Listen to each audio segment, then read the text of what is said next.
Good morning, everybody, and welcome back to the bakery. The timing with my question last video could not have been better, as only about a week later, Team Cherry has dropped the release trailer for the sequel to the game we'll be running today. To promote the new game, unpaid and unaffiliated by the way, I just enjoy the series, we're gonna see if I can beat Hollow Knight with only basic attacks.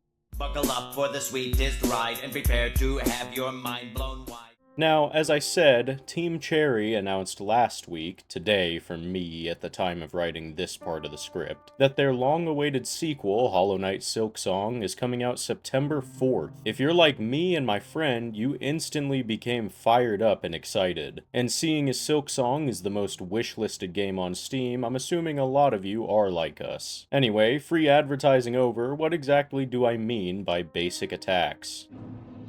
Well, in Hollow Knight, you have your sword, which is actually a nail because, well, you're one of many in a society of bugs, as well as having spells to utilize. Essentially what I mean is that our only methods of attack are the base unupgraded nail and the first couple of spells we find. Simple enough. Other than that, we can use any pins, any health upgrades, and any soul upgrades. Man, I can already tell that I'm going to be treated to some serious Blasphemous 2 flashbacks. With that out of the way, here we are in the town of Dirtmouth. Now, it has been a long time since I've played Hollow Knight. I love it, it's an amazing game, great art, music, gameplay zones, bosses, and lots of other positive things that I can't be bothered to think of right now. As far as Metroidvanias go though, I've always enjoyed Blasphemous more.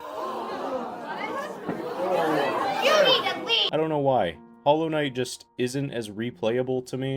I'm not saying it's a bad game, just that I haven't really played it a whole lot, and I've actually only played all the way through it once. So bear with me if I've got some difficulty either in gameplay or in navigation. As you can see here though, we got our first map of the area. Maps are definitely gonna be very helpful to me throughout the whole game. This area is pretty simple though, leading us to our first Stag way. Stag Beetles are actually my favorite little bug dudes, and it's really funny to be doing it this early, especially for all the new people. It's not normally this early, but this whole area is pretty simple and easy. So speaking of Stag Beetles, did you know that the last stag actually is not a stag beetle? Stag beetles have two large pincers on the side of their head, whereas the last stag has a horn on its forehead, meaning it's a rhino beetle. Since these are called stagways and they're my favorite though, I'll continue to talk about stag beetles. You know the two large pincers I just mentioned as being the hallmark of the stag beetle lineage? Well, those actually only appear on the male beetles. The females are actually on the other end of the spectrum, having pincers that look too small for their body. How funny. Additionally, stag beetles live all over Western Europe, with a lot of them residing in Britain. I do want to say though right here that it's really funny because this article that I'm reading about the stag beetles makes it a point to say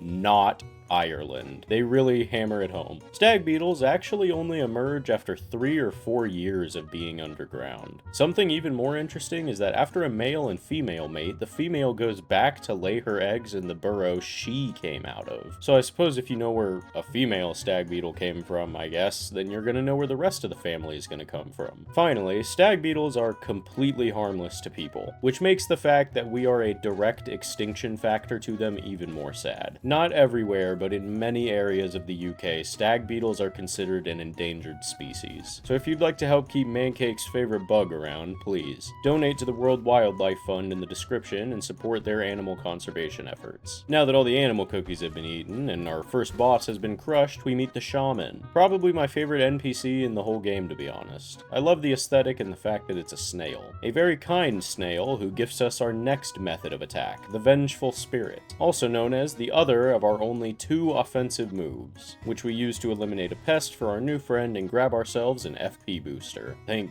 God I said charms are okay. Hold on, let me just... Alright, here we are in the Grassy Caves place. I don't know, I don't remember the name.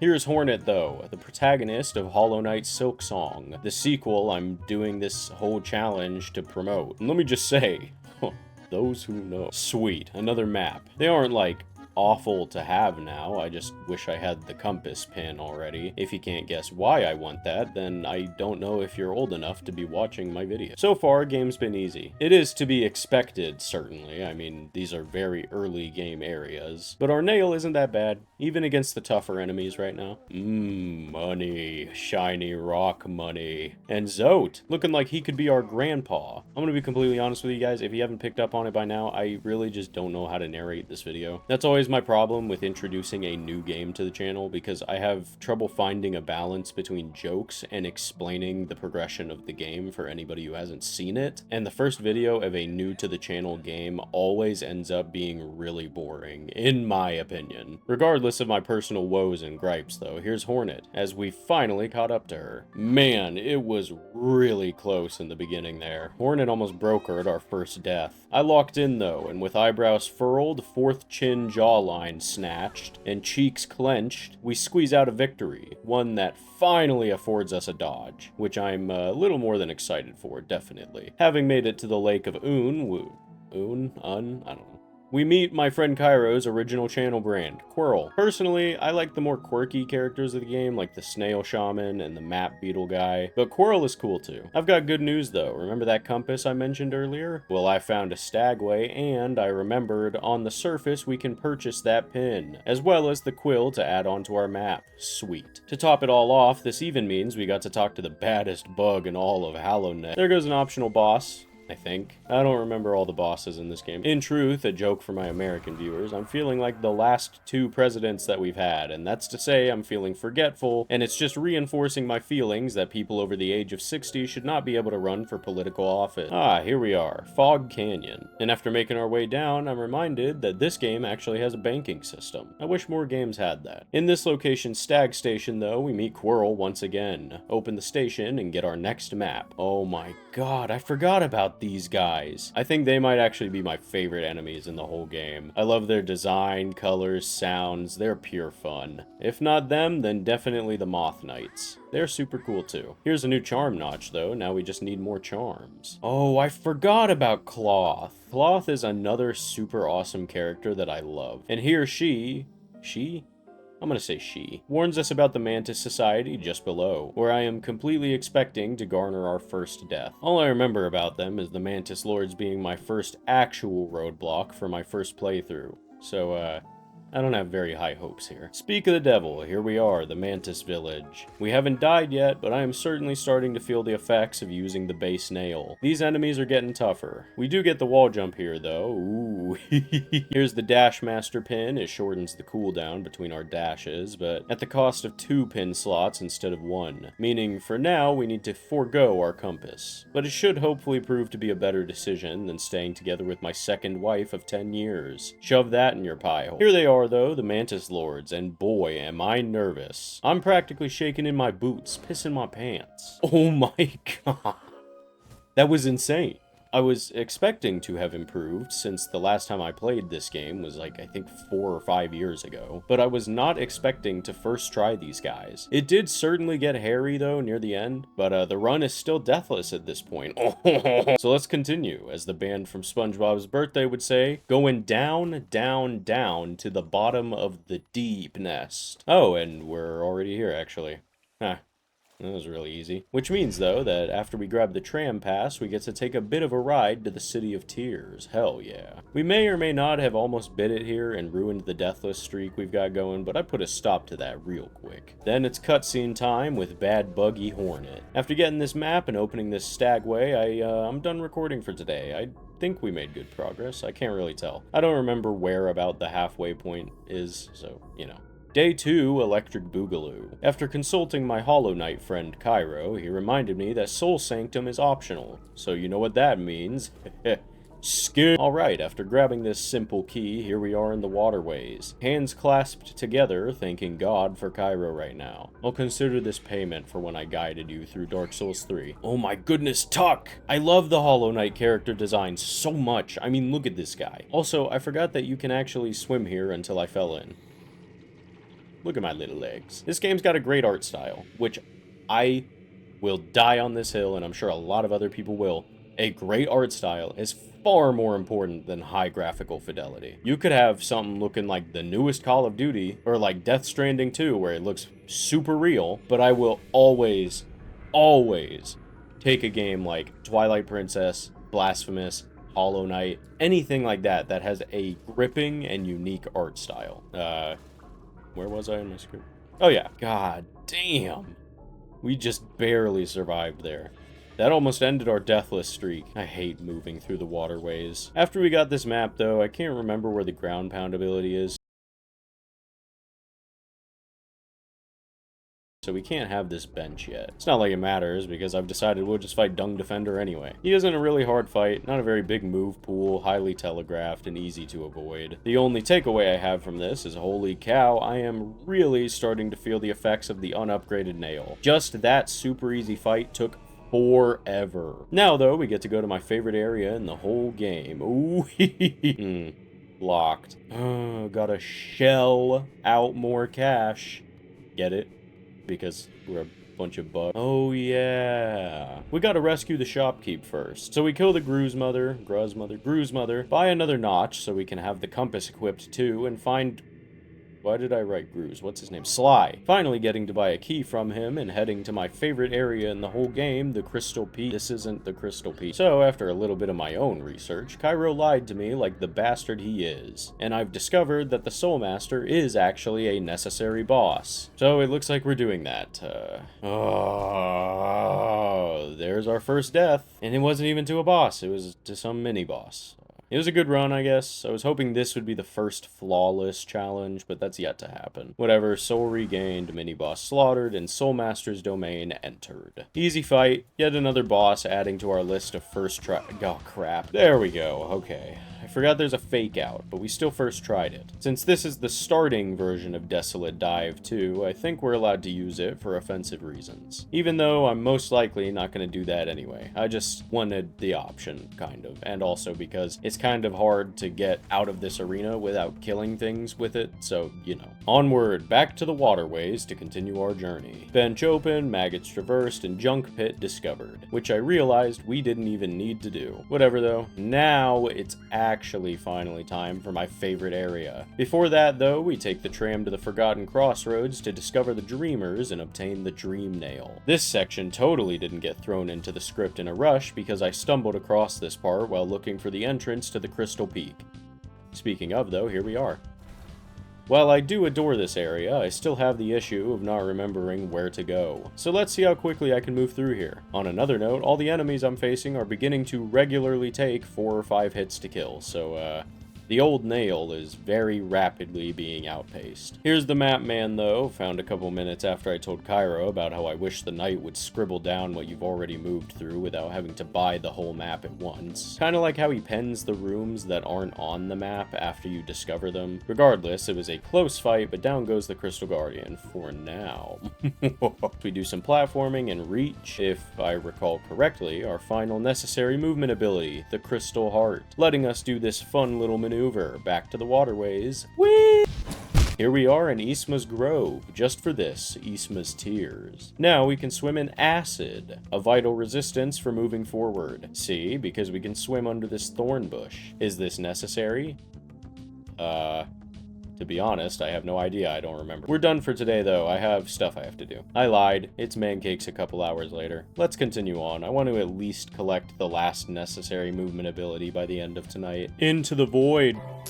There's something we go. This place is simple and easy, especially killing this fatty. But now we get to one of my favorite fights in the whole game, the Broken Vessel. It is such an awesome fight. So awesome, in fact, that it's also the first boss to take more than one try. It was a good run of first trying bosses, but I got anxious at the end and jumped into one of the spawned enemies. We did get him on the second try though.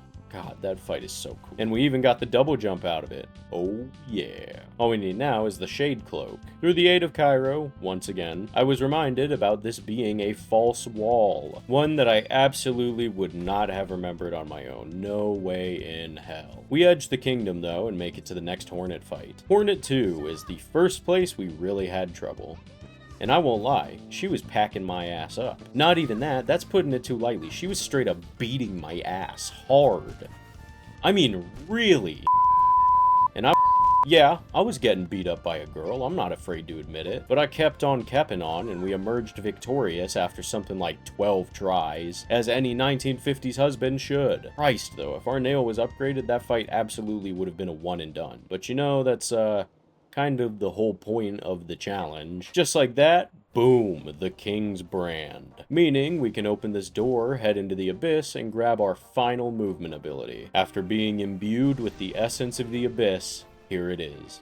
The Shade Cloak. With that, we speak with Hornet again about the fate of the kingdom. God, I can't wait for Silksong. At least now we know it's real, am I right, guys? Now let's go kill some dreamers. First up, the one-eyed freak between the resting grounds and the City of Tears. I don't want to go through the deep nest until we have enough to buy the bug lantern because it's real dark. Down the humongous elevator we go. All we gotta do for our first dreamer is head up this tower and oh, god damn it. I forgot about these guys. I decided to head back to Dirtmouth to spend our hard-earned cash on that lantern we need, because I know I'm going to be getting my ass handed to me from here on out, and I don't want to even risk losing my dinero. Alright, let's do this. After dying here, I noticed that whenever you respawn, the knight wakes up on the bench, and now I have a question for all of you. Anybody who's less lazy than me or already knows the answer, when that happens, is it insinuating that the lore reason for the respawn is that it was simply a bad dream? I'm just too tired and frustrated to look it up on my own. They finally went down though, this game's Belfry Gargoyles, meaning we got to eliminate our first dreamer.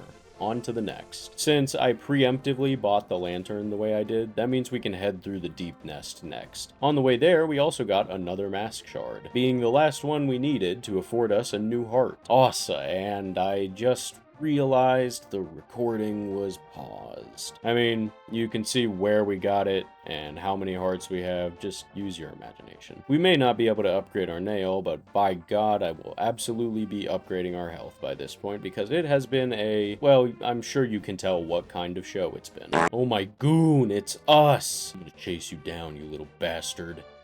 Uh-oh. I forgot that's the Nosk fight. Oh.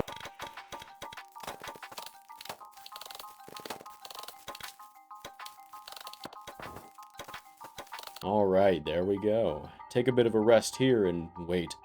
Wait, what are you doing? No, go! Get away! Stop! Oh, I guess this is my life now. Or not. Nah, we just gotta go back up through the cavern and bam! Second dreamer slaughtered. On to the third. Say goodbye to Hornet. It was pretty easy getting to our last dreamer's resting place. It's just in Fog Canyon and we already have all the tools we need to reach it. And while it also may have been really easy, especially with Quirrell's help, Base Nail made Umu, or whatever its name is, take so long. Easily the longest out of any fight thus far.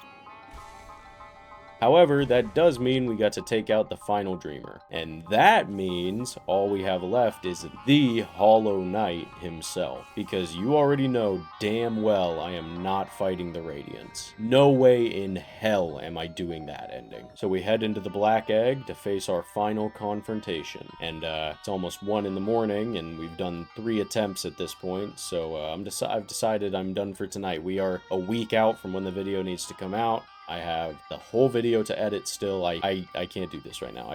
I'm done for tonight. We're at the end of the game anyway. It's all good. Alright, it's a new day, and me talking here is kind of just a lead into the boss montage since we're already at the end of the game. Cue the music.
And in an incredibly surprising turn of events, on our 5th attempt, it happened. We slaughtered the vessel and took his place, prolonging the Age of Plague, because like I stated in my last video, my laziness would someday lead to the deaths of millions. Ultimately though, we have successfully beaten Hollow Knight as a Wimp.